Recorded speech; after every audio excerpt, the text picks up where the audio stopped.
Hello guys, welcome to my YouTube channel Blackbird. तो चलिए आज हम शुरू करते हैं आपको याहू हैकिंग के इतिहास की सबसे बड़ी डकैती की कहानी। तो चलिए शुरू करते हैं। सिलिकॉन वैली का नाम सुनते ही आंखों के सामने चमकदार इमारतें, दौलत और नवाचार की एक दुनिया तैरने लगती है। 1990 के दशक का अंत और 2000 का प्रारंभ इंटरनेट के वाइल्ड वेस्ट का दौर था। इस दौर में एक नाम सबसे ऊपर चमक रहा था। याहू जैसी यांग और डेविड फिलो द्वारा स्थापित यह कंपनी इंटरनेट का पर्याय बन चुकी थी। Yahoo mail, Yahoo search, Yahoo news, Yahoo finance, यह वह दरवाज़ा था जिससे दुनिया भर के लाखों करोड़ों लोग साइबर दुनिया में कदम रखते थे। यह सिर्फ एक कंपनी नहीं, एक सांस्कृतिक प्रतीक थी, लेकिन इसी चमकदार इमारत की नींव में दिमक लगी हुई थी जिसे किसी ने नहीं देखा था या शायद देखकर भी अनदेखा कर दिया था। यह कहानी है उस साइबर महाभारत की जिसने दुनिया के सबसे बड़े डेटा उल्लंघन का रिकॉर्ड बनाया और एक तकनीकी दिग्गज की नींव हिला दी। साल 2013 का था। याहू अब अपने चरम पर नहीं था। गूगल और फेसबुक जैसे नए दिग्गजों ने इंटरनेट की दुनिया पर कब्जा जमा लिया था, फिर भी याहू अभी भी एक विशालकाय थी। इसके पास 1 अरब से अधिक सक्रिय उपयोगकर्ता थे, जिसमें से लाखों याहू मेल को अपनी प्राथमिक ईमेल सेवा के रूप में इस्तेमाल करते थे। इन खातों में न सिर्फ ईमेल बल्कि संपर्क, फोटो, कैलेंडर, इवेंट और कई मामलों में वित्तीय जानकारी जैसी संवेदनीय डेटा मौजूद थी। लेकिन भीतर ही भीतर याहू तकनीकी रन और पुरानी प्रणालियों से जूझ रही थी। कंपनी ने वर्षों में कई छोटी-मोटी कंपनियों का अधिग्रहण किया था, जिसके परिणामस्वरूप उसका आईटी ढांचा एक जटिल पैचवर्क बन गया था। सुरक्षा प्रोटोकॉल आधुनिक साइबर खतरों का मुकाबला करने में अक्षम थे। महत्वपूर्ण डेटाबेस को पुराने और कमजोर एन्क्रिप्शन तकनीक जैसे MD5 हैशेस जिसे हैक करना अपेक्षाकृत आसान था, के साथ संग्रहित किया गया था। कर्मचारी सुरक्षा प्रशिक्षण पीछे छूट गया था। यह वह पूर्ण तूफान था जिसका इंतजार सिर्फ एक सही बैड एक्टर को था। यह कहानी के खलनायकों पर आते हैं। याहू हैक का श्रेय या दोष आधिकारिक तौर पर राज्य प्रायोजित हैकर्स के एक समूह को दिया जाता था। अमेरिकी न्याय विभाग ने बाद में 2017 में 2 रूसी FSB रूस की सुरक्षा सेवा के एजेंटों दमित्री डोकुचायेव और इगोर सुनिश्चिन और 2 हैकर्स अलेक्सी बेलान और करीम बारातोव के खिलाफ मुकदमा दायर किया। ये वे लोग थे जो सीधे तौर पर इस विशाल डेटा चोरी में शामिल थे, लेकिन ये हैकर्स कोई सामान्य साइबर अपराधी नहीं थे। कॉमजो नामक एक इंटरनेट फोरम के सदस्य थे, जहां दुनिया भर के एलीट हैकर्स एकत्रित होते थे। इसका उद्देश्य सिर्फ पैसा कमाना नहीं था, यह जासूसी, राजनीतिक लाभ और डेटा के एक डिजिटल सागर का निर्माण करना था। उसकी नज़र में याहू का विशाल उपयोगकर्ता आधार एक सोने की खान थी जिसे लूटा जा सकता था। तो इन हैकर्स ने यह असंभव सा काम कैसे किया? प्रक्रिया शायद हॉलीवुड फिल्मों जैसी रोमांचक नहीं, लेकिन उतनी ही प्रभावी थी। यह एक स्पीयर फिनिश हमले से शुरू हुई है। हैकर्स ने सबसे पहले याहू कंपनी के कुछ चुनिंदा कर्मचारियों को टारगेट किया, जिनमें से एक याहू कॉर्पोरेट नेटवर्क तक पहुंच रखने वाला IT सिस्टम एडमिनिस्ट्रेशन था। हैकर्स ने इस व्यक्ति को एक ऐसी ईमेल भेजी जो किसी विश्वसनीय स्रोत जैसी दिखती थी। ईमेल में एक दुर्भावनापूर्ण लिंक या अटैचमेंट था। जैसे ही उस कर्मचारी ने उस लिंक पर क्लिक किया या अटैचमेंट खोला, उसके कंप्यूटर में एक मैलवेयर दुर्भावनापूर्ण लिंक या अटैचमेंट था। जैसे ही उस कर्मचारी ने उस लिंक पर क्लिक किया या अटैचमेंट खोला, उसके कंप्यूटर में एक मैलवेयर स्पाईवेयर इंस्टॉल हो गया। यह मेलवेयर एक बैकडोर पिछला दरवाज़ा खोल देता था, जिससे हैकर्स को उस कर्मचारी के कंप्यूटर और फिर पूरे याहू के नेटवर्क में घुसपैठ करने का रास्ता मिल जाता था। एक बार नेटवर्क के अंदर आने के बाद हैकर्स लेटरल मूवमेंट करने लगे। वे एक सिस्टम से दूसरे सिस्टम में घुसते गए, प्रिविलेजेज विशेषाधिकार हासिल करते गए। उनका लक्ष्य याहू का यूजर डाटाबेस था, वह पवित्र ग्रंथ जहां सभी उपयोगकर्ता का नाम, ईमेल पता, फ़ोन नंबर, जन्मतिथि और सबसे महत्वपूर्ण पासवर्ड, हालांकि एन्क्रिप्टेड फॉर्म में वे संग्रहित थे। 2013 के अगस्त के आसपास हैकर्स ने अपना लक्ष्य हासिल कर लिया। उन्होंने यूजर डाटाबेस तक पहुंच प्राप्त कर ली और चुपचाप डेटा की प्रतिलिपि बनानी कॉपी शुरू कर दी। यह प्रतिक्रिया हफ्तों तक या महीनों तक चलती रही। बिना किसी की नज़र में आए उन्होंने 3 अरब से अधिक खातों की सूचना चुरा ली। इसमें सुरक्षा प्रश्न और उनके जवाब भी शामिल थे, जो किसी खाते को रीसेट करने के लिए अक्सर इस्तेमाल होते थे। यहाँ सबसे बड़ी लापरवाही सामने आई। पासवर्ड को एमसीडी नामक एक बेहद कमज़ोर और पुराने एल्गोरिदम से एन्क्रिप्ट किया गया था। हैकर्स के लिए उन एन्क्रिप्टेड पासवर्ड को क्रैक करना अपेक्षाकृत आसान था, खासकर सरल पासवर्ड के मामले में। इसका मतलब था कि चोरी किया गया डेटा सिर्फ जानकारी नहीं थी, बल्कि वास्तविक इस्तेमाल किए जाने वाले लॉगिन क्रेडेंशियल्स थे। अविश्वसनीय रूप से हैकर्स 2014 में वापस आए और दोबारा हमला किया। इस बार उन्होंने याहू की कोर सॉफ्टवेयर प्लेटफॉर्म तक पहुंच हासिल कर ली, जो याहू मेल और अन्य सेवाओं को चलाता था।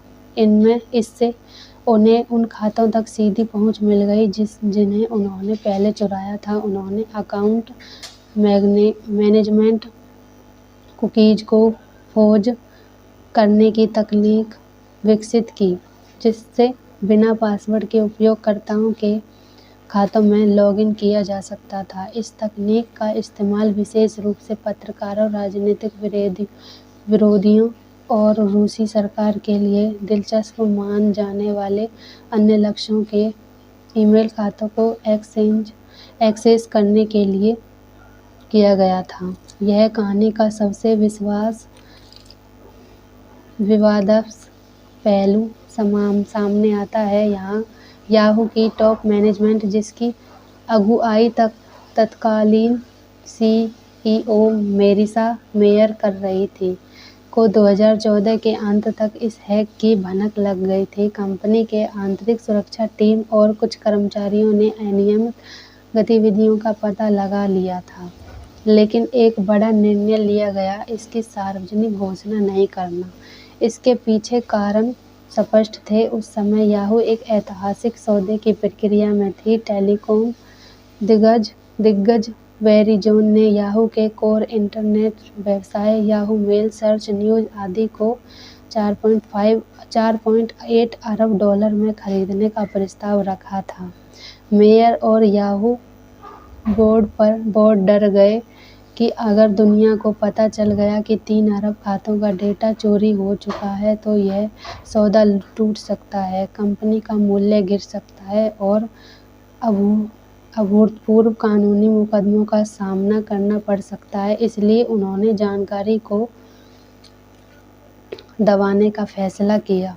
उन्होंने सुरक्षा में सुधार के लिए कुछ आंतरिक कदम उठाए, लेकिन दुनिया और सबसे महत्वपूर्ण प्रभावित 3 अरब उपयोगकर्ताओं को अंधेरे में रखा गया। समय बीतता गया, सौदा आगे बढ़ा। 2016 आया। वेरिजोन के साथ याहू का अधिग्रहण लगभग पूरा होने लगा। तभी सितंबर 2016 में एक बम फटा।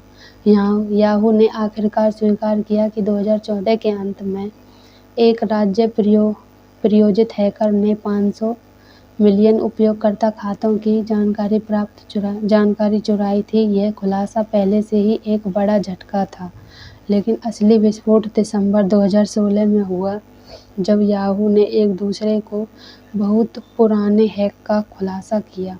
उन्होंने बताया कि 2013 में एक अलग समूह ने 1 अरब से अधिक खातों की जानकारी चुराई थी। दुनिया हैरान रह गई। मीडिया में तूफान आ गया। सुरक्षा विशेषज्ञों ने इसे इतिहास का सबसे बड़ा डेटा उल्लंघन करा दिया। बाद में अक्टूबर 2017 में याहू ने अपनी गिनती सही की और स्वीकार किया कि 2013 के हैक में प्रभावित उपयोगकर्ताओं की संख्या 3 अरब थी। यानी दुनिया भर में इंटरनेट इस्तेमाल करने वाला हर तीसरा व्यक्ति इस हैक से प्रभावित हुआ था। वेरिजोन सौदा ठंडा। वेरिजोन हैरान हो गया और नाराज था। उन्होंने सौदे की शर्तों पर पुनर्गठन की मांग की। आखिरकार फरवरी 2017 में यह घोषणा हुई कि वेरिजोन याहू को खरीदने के लिए तैयार है, लेकिन कीमत 4.8 अरब डॉलर से घटाकर 4.48 अरब डॉलर कर दी गई। यह सीधा $350 मिलियन का नुकसान था, जो सीधे तौर पर हैक और उसकी गलत रिपोर्टिंग के कारण हुआ। कानूनी तूफान। याहू पर यूएसए सिक्योरिटीज एवं एक्सचेंज कमीशन और अन्य नियामकों की जांच शुरू हो गई। सबसे बड़ा झटका यूरोपीय संघ की सख्त डेटा सुरक्षा नीति जर्नल डेटा प्रोटेक्शन रेगुलेशन से आया। हालांकि यह 2018 में लागू हुई। याहू पर दुनिया भर में उपयोगकर्ताओं और शेयरधारकों की तरह से दर्जनों सामूहिक मुकदमे दायर कर दिए गए। इन मुकदमों का निपटारा करने में अरबों डॉलर खर्च हुए। अरब उपयोगकर्ताओं के लिए यह एक व्यक्तिगत सुरक्षा संकट था। चोरी किए गए ईमेल और पासवर्ड का इस्तेमाल क्रेडेंशियल स्टफिंग हमलों के लिए किया गया था। हैकर्स अन्य वेबसाइटों पर उन्हीं लॉगिन विवरणों का इस्तेमाल करने की कोशिश करते, क्योंकि ज़्यादातर लोग एक ही पासवर्ड जगह-जगह इस्तेमाल करते हैं। इसमें बैंक खातों, सोशल मीडिया प्रोफाइलों और अन्य ऑनलाइन सेवाओं पर अवैध पहुंच गई। चोरी हुई सुरक्षा प्रश्नों ने उपयोगकर्ताओं की पहचान स्थायी रूप से जोखिम में डाल दी। याहू का नाम विश्वास और नवाचार से जुड़ा हुआ था। यह हैक और उससे भी बढ़कर उसे छुपाने का प्रयास ने उसे विश्वास को पूरी तरह से तोड़ दिया।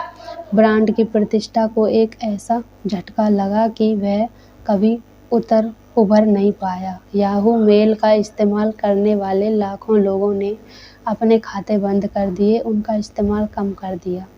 याहू हैक केस आज भी साइबर सुरक्षा, कॉर्पोरेट गवर्नेंस और व्यक्तिगत डेटा की रक्षा के मामले में एक महत्वपूर्ण सबक है। सुरक्षा लापरवाही की कीमत। पुराने सॉफ्टवेयर, कमजोर एन्क्रिप्शन और अपर्याप्त कर्मचारी प्रशिक्षण किसी भी संगठन की सुरक्षा को ध्वस्त कर सकते हैं।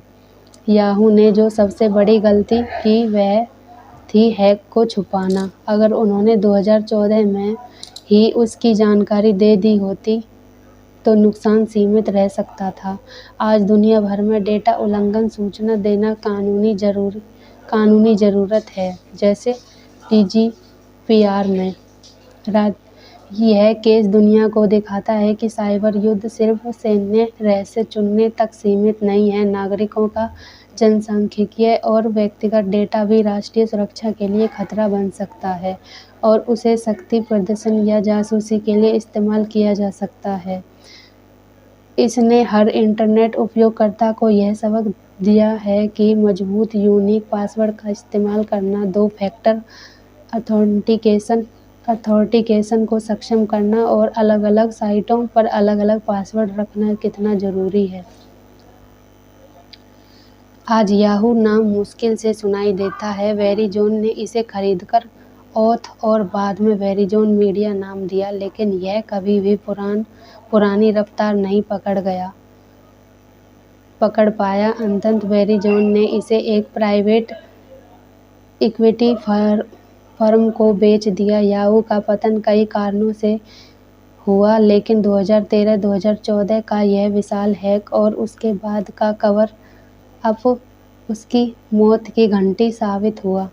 यह कहानी सिर्फ एक कंपनी के पतन की नहीं है, यह डिजिटल युग में विश्वास, पारदर्शिता और जिम्मेदारी के टकराव की कहानी है। यह हमें याद दिलाती है कि हमारी ऑनलाइन पहचान हमारे डेटा की एक पंक्ति किसी भी समय कमज़ोर सुरक्षा और दूर बैठे हैकर्स की वजह से दांव पर लगी हो सकती है। याहू हैक इतिहास के पत्रों में हमेशा एक चेतावनी के रूप में दर्ज रहेगा। एक चेतावनी जो कॉर्पोरेट बोर्डरूम से लेकर हर उस व्यक्ति तक के लिए है जो अपना ईमेल खोलता है और सोचता है कि मेरे साथ ऐसा नहीं हो सकता। तो चलिए अब कहानी ख़त्म हुई। Thank you. अब बस इतना।